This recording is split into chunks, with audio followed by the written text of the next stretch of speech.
Good evening, everyone. This is Patricia, and I am traveling for history. I'd like to offer you a magazine recommendation, one that I have loved for years, and I think you will too. It's, well, let me just show you what it is first, and then I'll talk about it. Archaeology magazine. Now, this one I'm showing you, with, of course, the likeness of King Tut on the front cover, is from May-June 2019. The date is over here.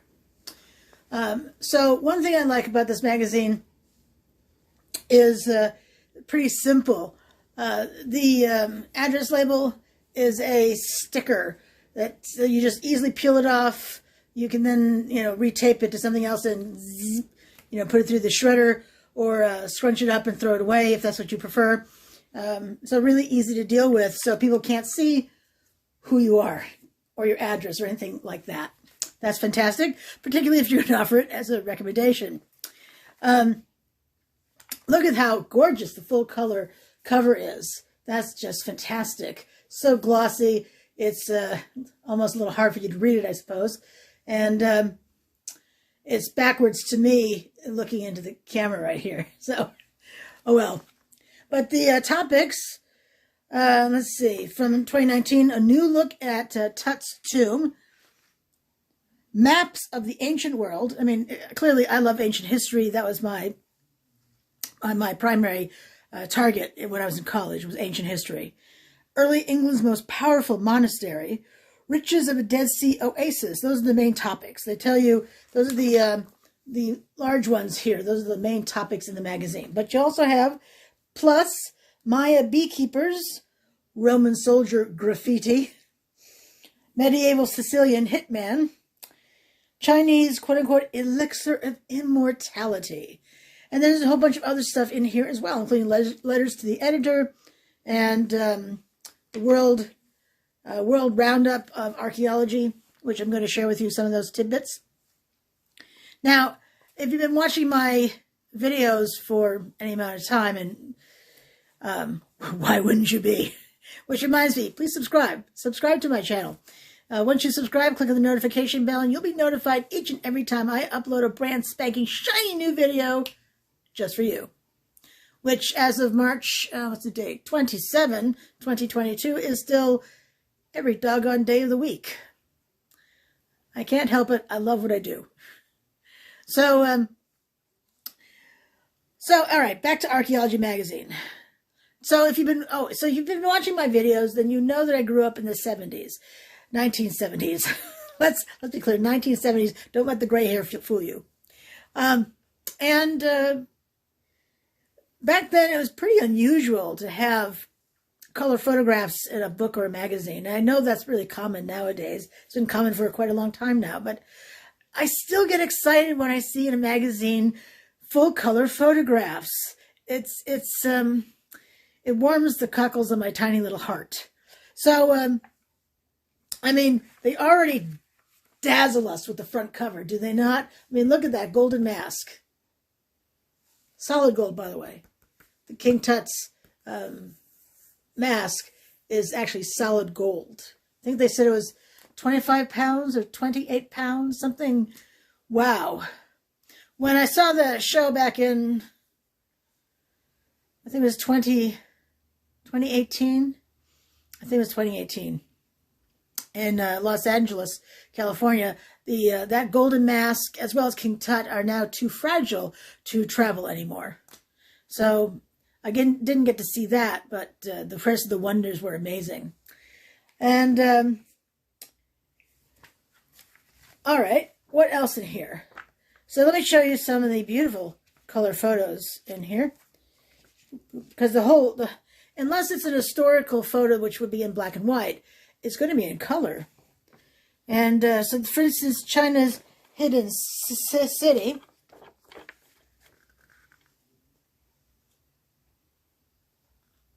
I mean, look at that. It's across 2 pages. Wow. Maybe it just doesn't take much to amaze me, which is actually pretty true. Here's another full color. Wow. A full page. And look at the sumptuous color on that. Wow. Wow. Yeah. That's part of the inside of King Tut's tomb, by the way. And what else? Oops. Plenty of these things in here. This is not a sponsored video, by the way. My channel is not monetized, even close to being monetized, if it will ever be monetized. You have an opportunity to apply for that. Here's another bunch of full color photographs right here. Wow, so sumptuous. I just love that. Love that. What I also like about that, besides the topics of the magazine, because it could be any type of archaeology, clearly. I mean, we go from King Tut to England's most powerful monastery to the Dead Sea oasis. So, it's not necessarily ancient. I think that most people would think ancient archaeology, and that's not the case. It's archaeology anywhere in the world of any type. So, for instance, in the World Roundup section, and here we have the World Roundup section. Trying to get you the best picture without a ton of light shining on it. Pages are glossy. So, for instance, there was, let me see, archaeology in Canada. Let me see, several unassuming rock walls along the shore of Quadra Island are actually the ruins of ancient clam gardens constructed by First Nations peoples thousands of years ago.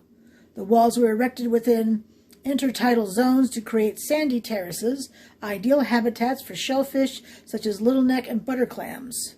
Radiocarbon dating of organic material sampled from one wall indicates it was built nearly 3,500 years ago, making it the oldest known aquaculture system of its kind.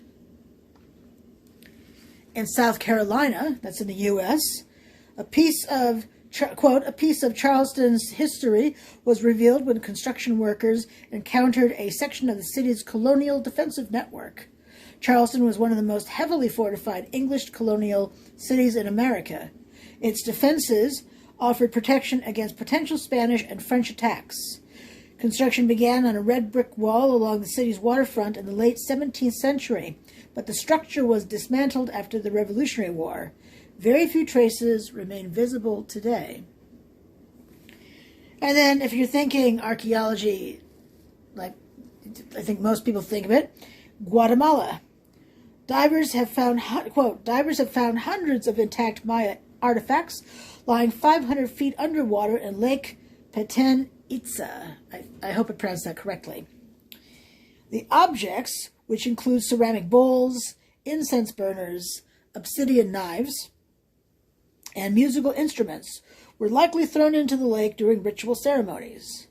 Water was sacred to the Maya, as it was seen as a portal between the living and the dead. Many Maya rituals involved lakes and cenotes. I hope I pronounced that second word correctly. I think it's cenotes. Clearly, since I said it that way. Anyway, I love reading these roundups. It's well, I love reading the whole magazine, but the roundups are just long enough to be interesting and maybe whet my appetite to learn more. And but just short enough so I don't get bogged down in the minutia. In fact, the whole magazine is like that. Just enough information to make you want more. And I love that. Even their longer articles are just, just enough. Just enough. Now, this article, Mapping the Past, Exploring the Genius and Creativity of Map Makers Through Time. And what's this a picture of here? All right, so the one I'm going to show you is a Nippur map tablet, dated circa 1500 BC, that's before Christ. Material clay, dimensions 5 inches by 4.3 inches, and it was found in Nippur, Iraq.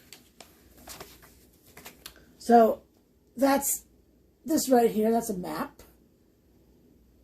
And then the one on the other page, let's see, this is the Nebraska disc, date circa 1800 BC, material bronze and gold, dimensions is 1 foot diameter, weight is 4.6 pounds, found in Saxony-Anhalt, Germany. And that's this right here. Isn't that gorgeous?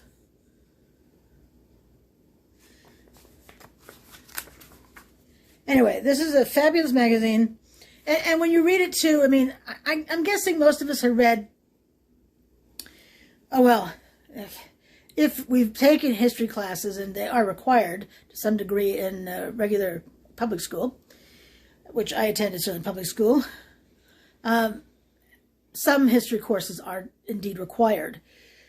And if we've taken those classes, I'm guessing we have read plenty of dull as dishwater history books. It's such a pity. History is so fascinating, and yet we're stuck with, what's the word? Garbage. Just garbage. Oh my God. Poorly, not necessarily poorly written, but not interesting, that's for sure. But this magazine is a far cry from dull. It's fascinating, and although it's an archaeological magazine, it's not written in that kind of language. It's written as if people like us want to read something neat about cool stuff. Because what is not cool about King Tut, right? His, was it his successor? I think it was his successor, who went around and destroyed King Tut's name on practically everything he could possibly destroy it on, in hopes that the boy king would be forgotten and lost to history. But the irony is, of course, that King Tut's tomb was found, and he is the most famous pharaoh in the world. In fact, I said that somewhere in here too. But it's well written. It's really interesting. Full color photos, as you saw. Filled with fascinating info from the world of archaeology anywhere in the world. Clearly, Canada, South Carolina, Peru, Egypt, and all sorts of places in between. So I cannot recommend this magazine enough. It's absolutely fabulous. It comes out, I think it's 6 issues a year. So every other month. It's just fabulous. It's the kind of thing you read cover to cover fairly quickly as well, because it's not abundantly thick. It's just thick enough to make you want the next one. Where's the next one? So you can usually get it at a pretty good deal on different magazine sites. I don't know what it sells for in the store, though. That price is not on here. Anyway, great stuff. Great magazine. Awesome material. What more can we want? All right. On that cheery, happy note, this is Patricia, and I'm traveling for history. Please subscribe to my channel if you're enjoying the content. Why not? I have, I think this is going to make 340 videos up on my channel, 341 maybe. You can also follow me on social media. I'm on Facebook and Instagram as Traveling for History. I'm on Twitter as Traveling for HI with numeral 1. I have a website, travelingforhistory.com or .org. Either link will get you there, or either path, whatever it's called, dark on it. And I am on social media every day of the week, so you can find me, you can get me, you can contact me. I do respond, and I look forward to the next one. So until I see you tomorrow, you have a fabulous night. Thanks for watching. Really appreciate it. Bye.